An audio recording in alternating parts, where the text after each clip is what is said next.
provide pathways for all of our fellow Latter-day Saints who want to know how things were back then, and we know the framework of our history. It then can be not bedtime reading, but a source of study, a reference material for personal study, for lessons, for many things. We think it will be of value to tens of thousands of Latter-day Saints, even though, again, it's geared for the scholars. The Latter-day Saints will be able to access it. I've said something already about the importance for scholars, and I think we don't need to say more, except to underscore again that we've almost been surprised that even though we had these two audiences in mind from the beginning, the general authorities who have authorized the project from the presidency on down have underscored the scholarship has to drive everything. The scholarly audience is first. Now, what will we have? We have maybe 2,500 documents. We'll publish 2,000 or more. Our control file has maybe 5,000 entries. Some of those are duplicate versions of the same document. For example, some revelations exist in a number of copies. Sometimes a letter will exist in more than one copy, a letter book copy and a received or sent copy. But we will select the best version of each document, and those that meet our criteria as Joseph Smith documents will be prepared in this edition. It will include transcriptions, annotations, and reference material, extensive reference material to help use and understand them. We anticipate having about 30 volumes. We hope none of the volumes get over 700 pages, but in documentary editing, a 900-page volume isn't unusual. 500 to 700 pages each, maybe 30 volumes. And these will be divided into a number of series. This overview screen shows the series, and we'll just briefly go through the series. We'll have 3 volumes that do the Joseph Smith Diaries. The volume coming out this fall is the volume of the 1830s Diaries. It goes from the first diary Joseph Smith wrote, beginning on the 27th of November, 1832, and ends with a little diary kept by his clerk for him, James Mulholland, in Commerce, Illinois, before it became Nauvoo. So 1832 to 1839 for the first volume. You will notice on this slide that we have 1,600 pages of diary material, but of that, only 31 pages are in Joseph Smith's own hand. For example, the graphic up here, which you can't see well enough to read, this is from the wonderful sketchbook, is what they call this diary. It's the diary for the 6 months leading up to and including the dedication of the Kirtland Temple, 1835 and 1836.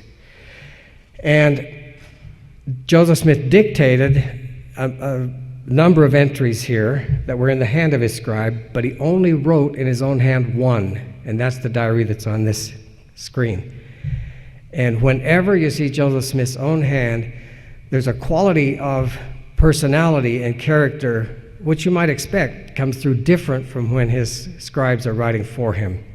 It always has, nearly every entry that he writes in his own hand encapsulates a little prayer, an acknowledgement of God's hand in his life, or a plea for God's blessings. That's one example of how it differs from what his scribes would write. So 3 volumes, and the last 2 volumes will be the 4 large notebooks kept mainly by Willard Richards that detail the Nauvoo activities. In some ways, the historical core, although the diaries can't be beat for importance and interest, will be the document series, which interweaves chronologically the correspondence, revelations, reports, minutes of Joseph Smith's life, so you can see how the documents interconnect with one another, and then each document has its own historical setting, and they unfold over time as these events happened. The Revelations and Translation series is designed to present the manuscripts behind our Revelations and Translations and the way those scriptures looked to Latter-day Saints in Joseph Smith's lifetime. So we'll republish a version of the Book of Mormon, the earliest Doctrine and Covenants, or Book of Commandments, and we will do the manuscripts behind them. The second volume that we're publishing will come out the first quarter of 2009. It's the first volume in this series, and it will be a volume of manuscript revelations, so that we'll have access to the manuscripts behind the Book of Commandments and the manuscripts behind the Doctrine and Covenants. The history series is it will be a very interesting and important series. The history of the church has been a seminal document used by scholars and lay folks alike for many decades, centuries almost. It's also been mistrusted and misunderstood, and we will make available the original manuscript. The sources behind the manuscript will be identified, and you'll be able to understand how well it was put together according to the standards of the time, and use it with much more confidence.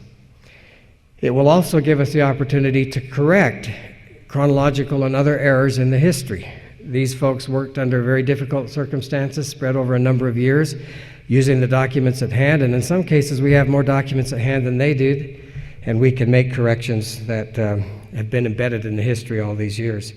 The first volume of the history series will be the third volume we publish, and it brings together all the early histories that sort of lead up to the creation of this massive manuscript history of the church. It's an introduction, if you will, to the other volumes.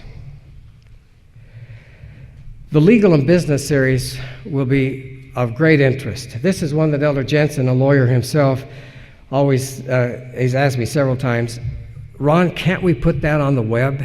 The legal and business, nobody's going to want to read that. I think he forgets how many Mormon lawyers there are.